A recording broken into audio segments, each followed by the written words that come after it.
Now, normally whatever I'm making a video about sits here on the table in front of me, but the item we'll be reviewing today simply doesn't fit here. And no, that wasn't a cheap shot at your mama, but rather a factual observation about the Obutto Revolution, a gaming cockpit that I combined with 3 LG 31MU97 4K monitors, the standalone video about which is coming soon, by the way, to make the ultimate workstation computer setup that is taking up about half of my living room at home where I have to film it at the moment. So is it worth it compared to a traditional desk and chair? Well, let's find out, shall we?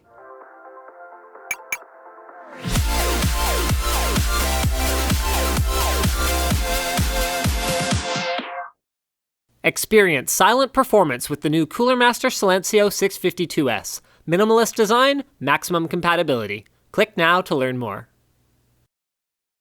It all begins with the package. The Revolution comes in 2 boxes, one for the racing style seat and another large, extremely heavy, 49 kilograms to be exact, box for the remainder of this diabolical contraption. So it's well over 100 pounds and made of thick steel tubing and steel plate.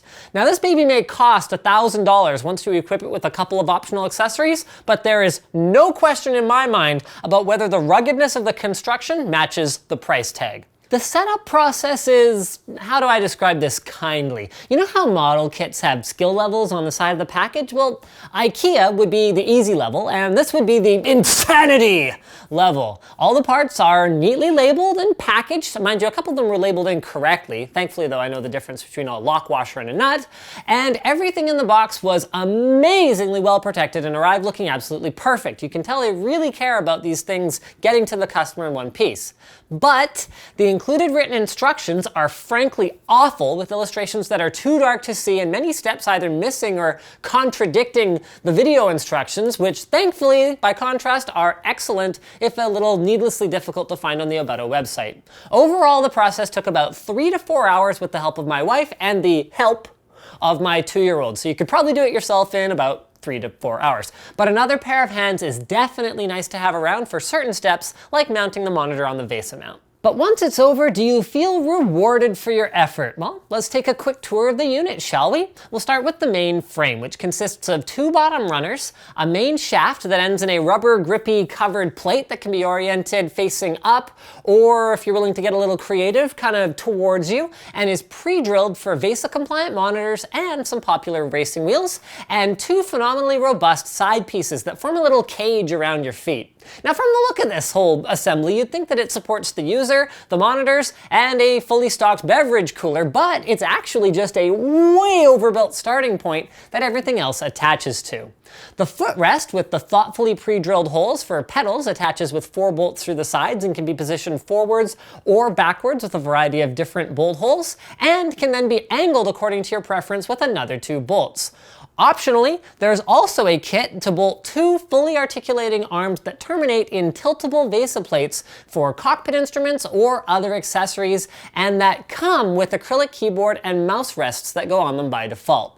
Now, I've read a number of user reviews for this product, and it seems like the general consensus is that this combo is a must-have, but I suspect the folks writing these reviews sit a little higher in their seats than my petite 5'6" frame allows me to, because thanks to their lack of height adjustment, I didn't find them very comfortable to use and spent most of my time with the stock keyboard and mouse plate, which thankfully is height adjustable with a simple turning wheel. And plate is probably the right word for that thing. It's solid steel with reinforcement bars underneath and attaches via an articulating arm on the left side of the rails that support the seat and then bolt into the main frame. It's covered in a cloth-type mouse pad material that my M45 mouse tracks perfectly on, and I found quite pleasing to the touch, and it can be easily positioned exactly where it's most comfortable. I did have some complaints about it though. I was able to solve the issue where the joint swung too freely, making it kind of hard to keep my peripherals in one place by simply tightening the joints with one of the included Allen keys, but the sag of this thing wasn't as easy for me to address. Now, Obutto is aware of the issue with like a huge gigantic metal thing hanging out from, one mounting point, and they actually include these little little screws that you can use to compensate for some sag. The issue is that my angle mount that sticks out of the left side of the chair wasn't quite manufactured within acceptable tolerances, so while the platform is level, when swung out away from the seat, it's very saggy when it's in the proper position.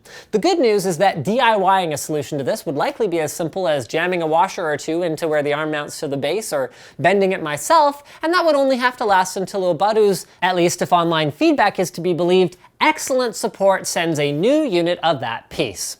On the subject of support, let's move on to the monitor mount, which unintuitively, although I can see they did it this way so that movement in the chair doesn't shake the monitors, is actually a completely separate freestanding component of the entire setup.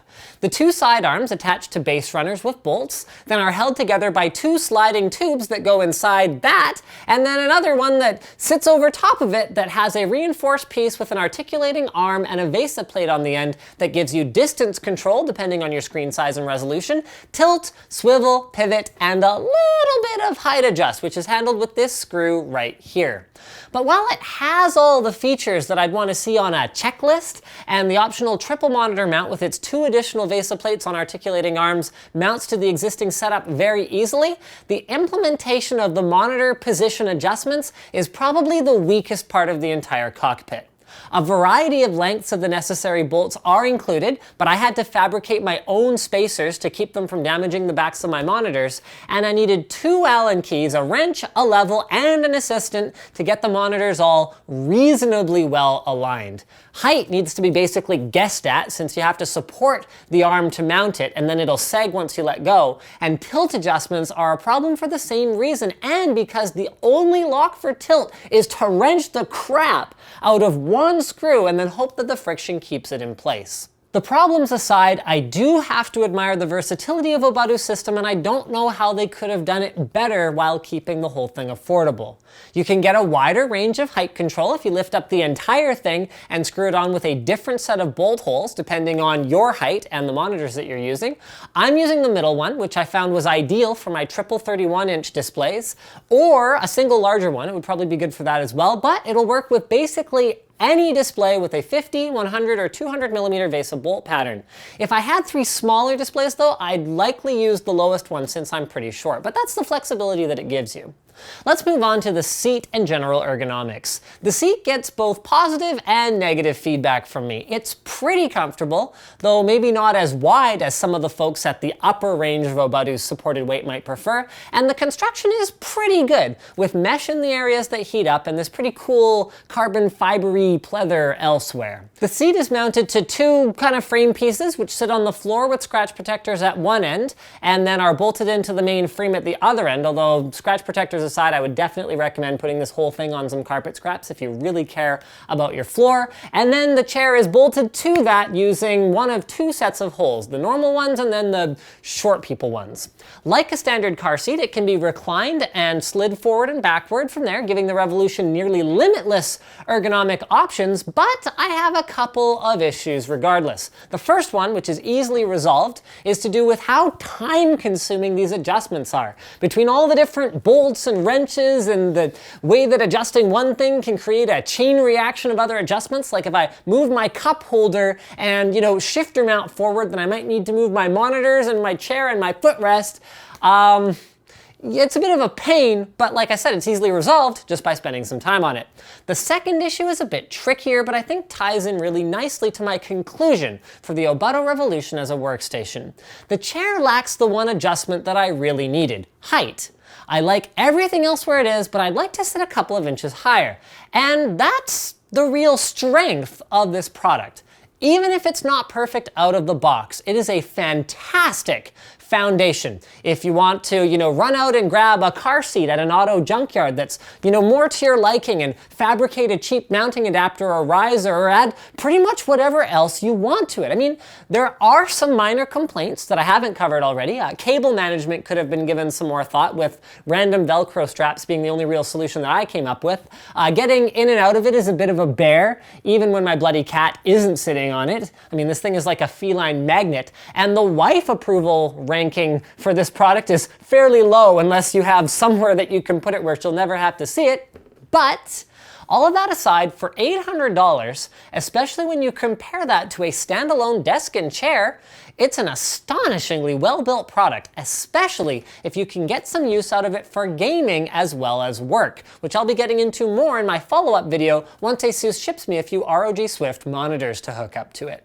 Speaking of hooking up, our buddies over at Qiro asked us to introduce their new Qiro Tough 9000 mAh battery bank, a great addition to a travel bag for campers, hikers, skiers, snowboarders, or really anyone else that loves to spend time in the great outdoors. The great outdoors.